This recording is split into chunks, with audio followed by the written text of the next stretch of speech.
आज विवेकानंद जयंती के दिन हम सब स्वामी विवेकानंद जी को याद कर रहे हैं। कम ही ऐसे लोग हुए हैं जिनसे दुनिया में लोग इंस्पायर हुए हैं, उनसे प्रेरणा ली है।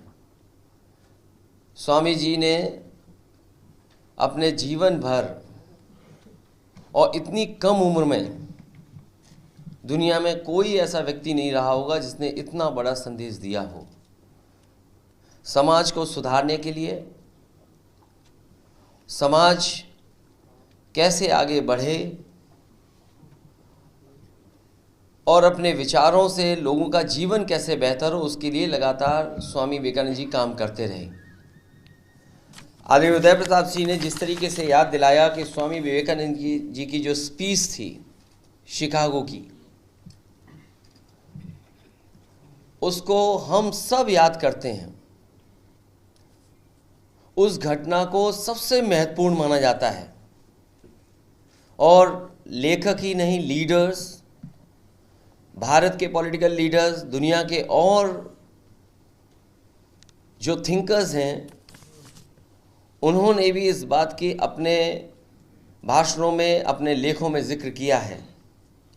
और कहा जाता है कि जब स्वामी विवेकानंद जी स्पीच देने के लिए खड़े हुए तो उन्होंने जब ये कहा, sisters and brothers of America, न जाने कितनी देर तक तालियां बजती रही उनके स्वागत में। और जो उन्होंने संदेश दिया भारत का, भारत की परंपराओं का, भारत के धर्मों का, भारत के जीवन शैली को लेकर के, मैं समझता हूँ दुनिया में कोई दूसरा उदाहरण और भारत का कोई दूसरा उदाहरण नहीं मिलता है। जहाँ उनके भाषण का एक हिस्सा मैं आपके साथ पढ़ना चाहता हूँ, सामने पढ़ना चाहता हूँ। उन्होंने कहा कि I am proud to belong to a religion which has taught the world both tolerance and universal acceptance. We believe not only in universal tolerance, but we accept all religion as true.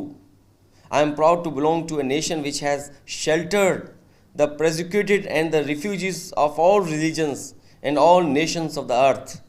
I am proud to tell you that we have gathered in our bosom the purest remnant of the, और continue की उन्होंने speech, जो उन्होंने दिशा दी कि गरीब की सेवा, कमज़ोर की सेवा, मानव की सेवा ही सबसे बड़ी है।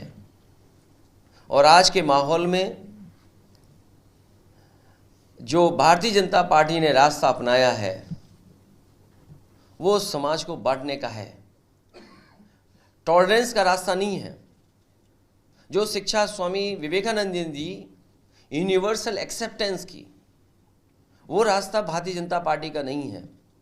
इसलिए आज के दिन जब हम स्वामी जी को याद कर रहे हैं, स्वामी विवेकानंद जी को याद कर रहे हैं, तो ये संकल्प लें कि उनके बताए हुए रास्ते पर उन्होंने जो समाज की सेवा के लिए शिक्षा दी, उसको अपना करके और उनकी तमाम बातों को अपने जीवन में अनुकरण कर करके उस रास्ते पर चलने का काम करेंगे।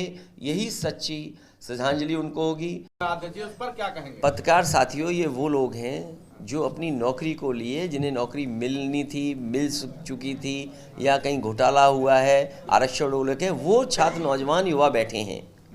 लेकिन सवाल इसके साथ साथ ये भी है, मैं आज आपसे कह रहा हूँ, आज युवा दिवस पूरे देश, जहाँ भी लोग विवेकानंद जी को मानते हैं वहाँ याद कर रहे होंगे और मनाते हैं। आने वाले समय में यही सरकार रही तो नौकरी मिल पाना सपना हो जाएगा। नौकरियां खत्म हो गई, नौकरियां नहीं है अब। जिस रास्ते पर भारत की अर्थव्यवस्था को भारतीय जनता पार्टी ले गई है, आने वाले समय में नौकरी का सपना भूल जाइए। उत्तर प्रदेश में इन्वेस्टमेंट मीट हुई, 40 लाख करोड़ के एमओयू हुए। बिहार में इन्वेस्टमेंट मीट हुई, वहाँ भी कुछ एमओयू हुए हैं। बंगाल में भी कुछ एमओयू हुए हैं। हाल ही में तमिलनाडु में, जहाँ द्रविडियन वे ऑफ गवर्नेंस को बधाई देकर के आए प्रधानमंत्री जी, और ये भी कह आए मेक इन इंडिया का अगर कहीं सबसे अच्छा उदाहरण देखने को मिलता है तो वो ड्रेविडियन वे ऑफ गवर्नेंस से ही दिखाई देता है। तमिलनाडु में एमओयू साइन हुए, इन्वेस्टमेंट मीट हुई है, तो सोचिए आपके उत्तर प्रदेश को क्या मिल रहा है, आपको क्या मिल रहा है। इसलिए आने वाले समय में हम अपने नौजवानों को कहना चाहते हैं कि ये आज के समय पे जो नौकरियां मिलनी है, डिलीवरी बॉय बन गए आप, कोई अमेज़ोन में काम कर रहा है, कोई रेस्टोरेंट में काम कर रहा है। सोचिए कैसी अर्थव्यवस्था बन गई है कि हमारे पढ़े लिखे नौजवानों को जो पढ़ाई करके डिग्री हासिल करें अच्छे से अच्छी, उनको क्या नौकरी, डिलीवरी बॉय की नौकरी दी है। समाजवादियों की सरकार जब भी बनेगी उन्हें सम्मान का रोजगार देने का काम समाजवादी लोग करेंगे। और आज के दिन याद रखना आप लोग, नौकरियां का रास्ता बीजेपी ने हमेशा के लिए बंद कर दिया।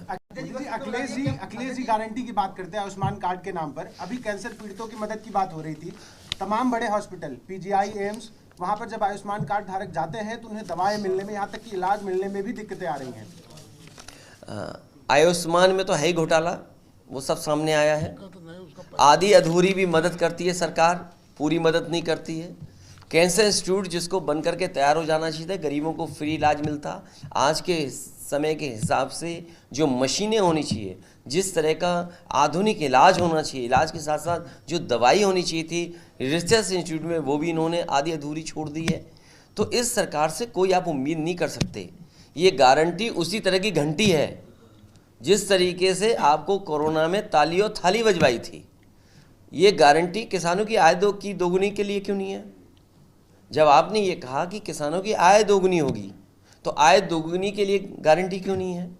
आज एक वीडियो में देख रहा हूँ कि कुछ नौजवान मिलकर के एक शटर को खोल रहे हैं गाजियाबाद में।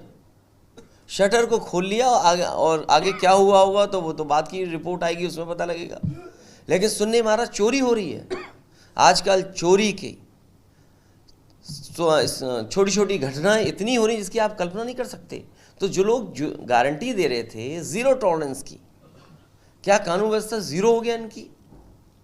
जो करप्शन की गारंटी दे रहे थे कि जीरो टॉलरेंस करप्शन होगा, इतनी लूट उत्तर प्रदेश में कभी नहीं हुई होगी जितनी भारतीय जनता पार्टी की सरकार में हो रही है। इसलिए गारंटी इनकी घंटी है। सरकार पिछड़े, दलित, अल्पसंख्यकों के साथ इसी तरह भेदभाव करने का काम करेगी। पूरा बजट डाइवर्ट कर देंगे किसी शहर की तरफ, किसी आयोजन की तरफ। और ये जितने भी हमारे पिछड़े और दलित और अल्पसंख्यक भाइयों का बजट जो काटा जा रहा है या कम किया जा रहा है, और अगर पंथ हॉस्टल का बजट काटा गया इलाहाबाद में, स्कॉलरशिप या और सुविधाओं को देने वाली जो बजट थी, तो ये सब कहीं ना कहीं इवेंट में जा रहा है, आयोजनों में जा रहा है। तो इससे बड़ा धोखा संविधान को क्या हो सकता है? हमारे लोकतंत्र में इससे बड़ा धोखा क्या हो सकता है? बाबा भीमराव अम्बेडकर जी के सपनों को तोड़ने का इससे बड़ा काम क्या हो सकता है? डॉक्टर राममोहन लोहिया के सपनों को तोड़ने का काम यही है कि पिछड़े, दलित और अल्पसंख्यक और आदिवासियों का बजट काट दो, उनका कम कर दो।